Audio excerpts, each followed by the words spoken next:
A powerful news conference from the winners of the Nobel Peace Prize, not basking in their achievements but kicking the international community into action.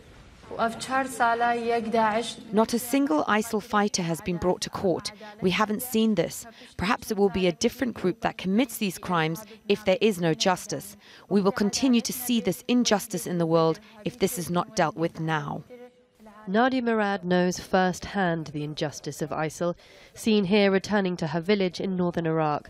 She is a survivor of trafficking and rape at the hands of the group's fighters. Now she's desperate to rescue and resettle her people. 300,000 are in refugee camps in Kurdistan, while 3,000 Yazidi women are still enslaved. She has told her story of sexual violence and torture, receiving standing ovations at the European Parliament and United Nations. But she says there's been little action. The Yazidi people live in hope for justice, but that hope has an expiry date. Nadia Murad shares the $1 million prize money with Denis Mukwege, a gynaecologist who's treated around 50,000 rape victims for their injuries. They were attacked by fighters during conflict in Democratic Republic of Congo.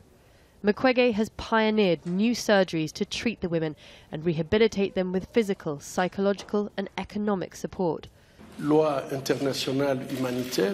There is an international humanitarian law. What we are here to do is to make sure that this law exists, is respected, and that those actions are punished.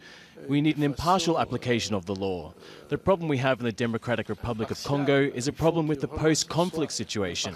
We have warlords at the head of state at very high levels, and no justice has been served after this conflict. The law he speaks of was passed a decade ago, a resolution by the UN Security Council that defines sexual violence and conflict as a war crime. A crime where victims like Nadia seldom come forward and prosecutions are rare. Both laureates have already done so much to help victims of sexual violence in conflict. But they say this prize is not a victory. Instead, it is the start of a new struggle.